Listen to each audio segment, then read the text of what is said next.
እገልብሃለሁ እያሉ አንቺም አገቢም እሱንም አላስወጣው። አምርራና በፈቃዷ እዚህ ቀይ ድረስ መጣች አይደል? ክፈተው አንተ ውሻ። እሺ ቆይ የማን ቤት ነው? የገጀራው ቤት። አደይ ቆንጆ ነች። መኝታ ቤቷ ውስጥ ሰው አለ። እናቷ ቤት ገብታለች።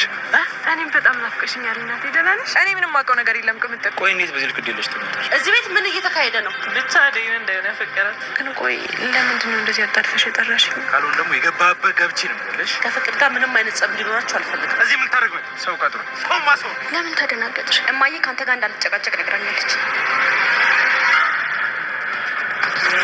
ዶክተር ኢዩኤል ለአደይ ያለው ስሜት አሁንም እየተፈታተነው ይገኛል።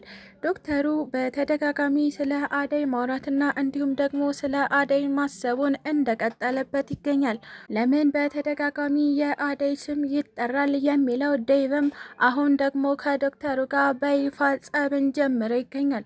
ዶክተሩን ለምን ስለ አደይ ትጠይቀኛለህ በማለት በቦክስ እንዲሁም ደግሞ በግልምጫና ተንኮል በተሞላበት መንገድ እያየው እያስተናግደውም ይገኛል። ሩታ ዶክተር ኢዩኤልን ሳየው በጣም ወደድኩት አይነት ስሜትን እያስተናገደች ትገኛለች። ታዲያ ለሊም በተደጋጋሚ ስለ ዶክተሩ እየጠየቀቻት እናም ደግሞ ማን ነው እያለቻትም ትገኛለች። ለሊም እንዴ ሩታ ተረጋጊ እንጂ ዶክተር ነዋ በማለት ነበረ ገሰጽ ለማድረግ እየሞከረች የምትገኘው። ባቡሬ ስለ እናቱ ጉዳይ አብዝቶ እየተጨነቀ ይገኛል። ባቡሬ እናቱን ለማግኘት ምንም እንኳን ደፋ ቀና ቢልም ምንም ሊሳካለት እንዳልቻለም ጭምር አይተናል። ሰላም ጤና ይስጥልኝ ውድና የተከበራችሁ ቤተሰቦቼ እንዴት ናችሁ? እኔ እግዚአብሔር ይመስገን በጣም ደህና ነኝ። በያላችሁበት ሰላማችሁ ይብዛ እያልኩኝ እንኳን ወደ ቻናሌ በሰላም መጣችሁ። ለዚህ ዩቲዩብ ቻናል ደግሞ አዲስ ከሆናችሁ ላይክ፣ ሼር፣ ሰብስክራይብ በማድረግ ቤተሰብ ሆኑ። እንዲሁም ደግሞ ሀሳብ አስተያየትም ካላችሁ ኮሜንት ላይ አሳውቁኝ። ለዛሬው ደግሞ ሰራተኛዋ አደይ ፊልምን ክፍል 175 ይዤላችሁ መጥቻለሁ። እስከ ቪዲዮ ፍጻሜ አብራችን ቆዩ። አደይ በመጨረሻም ስትጠብቀው የነበረውን ነገር ለማካሄድ ገጠር እንደሄደች አይተናል። እናም ደግሞ እናቷን ስታገኛት እጅግ በጣም ለየት ያለ ስሜት እና ናፍቆትንም አስተናግዳለች። እናቷም የኔ ልጅ ናፍቀሽኝ ነበረ እንኳን ደህና መጣሽ በማለት ስትጠብቀው የነበረውን ነገር አስተናግዳላት ትገኛለች። የአደይም አባት ልጄ መምጣቷን ሰምቻለሁ፣ ስለዚህ ነይና ጠይቅኝ በሏት ሲሉም ልከውባት ይገኛሉ። ታዲያ እናቷ ምንም እንኳን አትሄጂም ብትላትም ነገር ግን አባቴን አይቼ ከመምጣት ምንም አያግደኝም እና እማዬ ፍቀጅልኝ አይቼው ልምጣ በማለት ወደ አባቷ ሄዳ ትገኝ ነበረ። ዶክተር ኢዩኤል ለሊን ቼክ ለማድረግ ወደ ለሊ ቤት እየሄደ በሚገኝበት ሰዓት ዴቭን በአጋጣሚ አግኝቶት ነበር። እናም ዴቭ እንዴት ነህ ብሎ ሰላም ካለው በኋላ አደይ ሄደች እንዴ ሲልም ዶክተሩ ጠይቀውት ይገኝ ነበር። ታዲያ ዴቭም በድጋሚ ስለ አደይ እኔ ፊት እንዳታነሳ አሁን እጮኛዬ እናም ደግሞ ለአገባት የተዘጋጀው ሴት መሆኗን አትርሳ ሲልም ነበረ በድንፎ ዶክተሩን እያናገረ የነበረው። ታዲያ ዶክተርም አይ ገጠር ሄዳለሁ ብላኝ ስለነበረ መሄዷን ነው የጠየኩ እንጂ ለምንድን ነው በራስህ የማትተማመነው እናም ኮንፊደንስ እያሌለ ሲልም ጠይቀውት ይገኝ ነበረ። ዴቭም እንዲህ በማለቱ በመናደድ በቦክስ በማለት ዶክተሩን አገማጭሎ ጥሎት ሄዷል። ታዲያ በጣም የተናደደው ዶክተር ወደ ለሊ ቤት ለመግባት በር እያንኳኳ ይገኝ ነበረ። በርም ሲያንኳኳ ሩታ በር ለመክፈት ብትወጣም ነገር ግን ውሃ ለመድፋት በዛውም እየወጣች ስለነበረ በድንገት ዶክተሩ ላይ ውሃ ደፋችበት።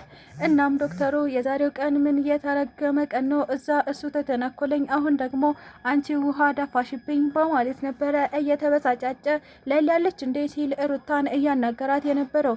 ሩታን በጣም ስለደነገጠች ይቅርታ የኔ ወንድም፣ አዎ አለች እና ወደ ቤት ግባና ልብስ ትቀይራለህ በማለት ሩታ ዶክተሩ መሆኑን ሳታውቀው ወደ ቤት እንዲገባ ጋብዘው ነበረ። ቤትም ከገባ በኋላ አይኑን በማየት ይቅርታ ለልዬ ለወንድ ልጅ የሚሆን ሸሚዝ አለ እንዴ ስትል ነበር ለሊን እየጠየቀቻት። ምን ነው ሩታ ምን ፈልገሽ ነው ብትላትም በትስት እያየችው ለእዩዬ የሚሆን ልብስ መቀየሪያ ፈልጌ ነው ሳላውቅ ውሃ ደፍችበት ነው ስትል ነበረ እየጠየቀች የምትገኘው።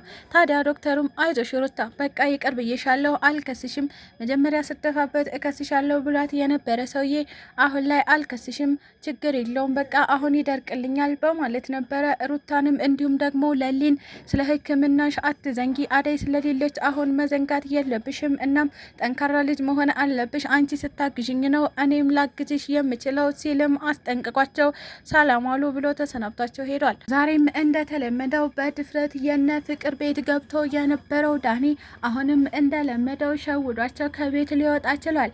እሱም ሮማን እትዬ ፍቅር መኝታ ቤት ውስጥ ሰው አለ ስትር እየተናገረች ትገኝ ነበረ። ታዲያ ቤዛ ደግሞ እማዬን ፈልጌ ነው እያለችም ከአሹ ጋር እየተጨቃጨቀች ትገኝ ነበር። ታዲያ የፍቅር እናት በጣም በመናደድ ወደ ፍቅር መኝታ ቤት እየሄደች በነበረበት ሰዓት አሹ ደግሞ እትዬ ቤዛ መታለች ላስገባት ወይ እያለ ሊጠይቅ በነበረበት ሰዓት ነበረ ይህንን አጋጣሚ ተጠቅመው ዳኒ ከቤት ሾልኮ ሊወጣ የቻለው። እናም ዳኒ ከቤት ከወጣ በኋላ ቤዛን አገኛት። ቤዛ እዚህ ምን ትሰሪያለሽ ብሎ ቢጠይቃትም እሷ ደግሞ ዳኒ እዚህ ምን ትሰራለህ እያለች መጠየቅ ጀመሩ። እናም ፍቅርን ለማሰማመጥ ነው የመጣሁት፣ ፍቅር ለቅዳችን እንደምታስፈልገን ታውቂ የለ እንዴ? አንቺ ነሽ ደግሞ ፍቅር ታስፈልገናለች ብለሽኝ የነበረው ሲልም እያስረዳት ይገኛል። ቤዛም ታዲያ ቤት ድረስ በመሄድ ነው እንዴ እንደዚህ ያልኩህ? እኔ እኮ ደውለህ እንድትጠይቃት ነው እንጂ ቤት ሂድ አላልኩህም ነበረ ስትልም ወንድሟ ላይ እየተነጫነጨችበት ትገኛለች። ተዳዳኒም ፍቅር እኮ ቤት ውስጥ ተቆልፎባት ነው የምትኖረው። እናም ደግሞ ምንም አይነት ስልክ የሚባል ነገር የላትም። ስለዚህ በአካል መጥቼ መጠየቅ ነበረብኝ። ቤዛ እባክሽ አትናደጅብኝ ሲልም ነበረ እህቱን በትህትና ሊያስረዳት እየሞከረ የሚገኘው። ታዲያ አሁን ወዴት ልትሄድ ነው ብትለውም እሱም ደግሞ ጓደኞቼ ደውለውልኛል፣ እናም አንድ ስራ አለ ብለውኛል፣ እሱን ለመስራት እየሄድኩኝ ነው ቤዛ ሲል ነበረ አስረድቷት የሚገኘው። ዳኒ ምንም እንኳን ባያውቃትም የባቡሬን እናት ከአገቷት ሰዎች ጋር በጋራ እየሰራ ይገኛል እና አጋቾቹም አሁን ላይ ዳኒና አንዲት ሴት አለች፣ እናም እሷን ትጠብቃለህ ብለው በጠሩት መሰረት እሷን ለማየት እየሄደ ይገኝ ነበረ። ታዲያ ባቡሬና ዳይመንድ መንገድ ላይ ቁጭ ብለው የባቡሬን እናት አጋቾች እየጠበቁ ይገኙ ነበር። ወደሚጠረጥሯቸው ሰዎች ቤት ሲገባ በአጋጣሚ ዳኒን አይተውታል። እናም ዳኒን በመያዝ አንተ እናቴ እገታ እጅ ውስጥ አለህበት እንዴ ሲልም ባቡሬ እያፋጠጠው እናም እየጠየቀው ይገኛል። ዳኒም ምንም የማያውቀው ነገር ስለሆነ ያንተ እናት ቀይ ትሁን ጥቁር በፍጹም አላውቅም፣ እናም ደግሞ እኔ ምንም የምሰራውም ያየሁትም ነገር የለም ሲል ባቡሬን ለማስረዳት እየሞከረ ይገኝ ነበረ። ባቡሬም እናቴ ያለችበትን ሳትነግረኝ በፍጹም አልፋታህም እያለ ዳኒን ለመደብደብ እናም ደግሞ ለማገት እየሞከረ ስለ እናቱ ለማወቅ እየሞከረ ይገኛል። ታዲያ ባቡሬ ምንም እንኳን እናቱን ለማግኘት የተቻለውን ሁሉ ቢያደርግም ነገር ግን እንዳልተሳካለትም አይተናል። አጋቾቹም በምላሹ ለሊን የምትሰጠን ከሆነ እናትህን እንለቅልሃለን ሲሉም ለመደራደር እየሞከሩ ይገኙ ነበረ። ለሊም ለባቡሬ ልድረስለት በማለት እሷ ራሷ ከቤት ወጥታ ጠፍታ ይሆን ወይም ደግሞ አጋቾቹ የባቡሬን እናት ጥለው ሂደው ለሊን አግተዋት ይሆን ምንም በማይታወቅ መልኩ ከቤት ጠፍታ ትገኛለች። ሩታ ስለ ለሊ መጥፋት ለባቡሬ መናገር አለብኝ ብላ ባለችው መሰረት ባቡሬ ጋር ደውላ ለሊ ከቤት የለችም ወጥታ ጠፍታለች ስትልም ነግራው ትገኛለች። ስለተከታተላችሁኝ እጅግ አድርጌ አመሰግናለሁ። ለቻናሌ ደግሞ አዲስ ከሆናችሁ ላይክ፣ ሼር፣ ሰብስክራይብ በማድረግ ቤተሰብ ሆኑ። እንዲሁም ደግሞ ሀሳብ አስተያየትም ካላችሁ ኮሜንት ላይ አሳውቁኝ። ኢትዮጵያ ለዘላለም ትኑር እያልኩ ሰናበታችኋለሁ።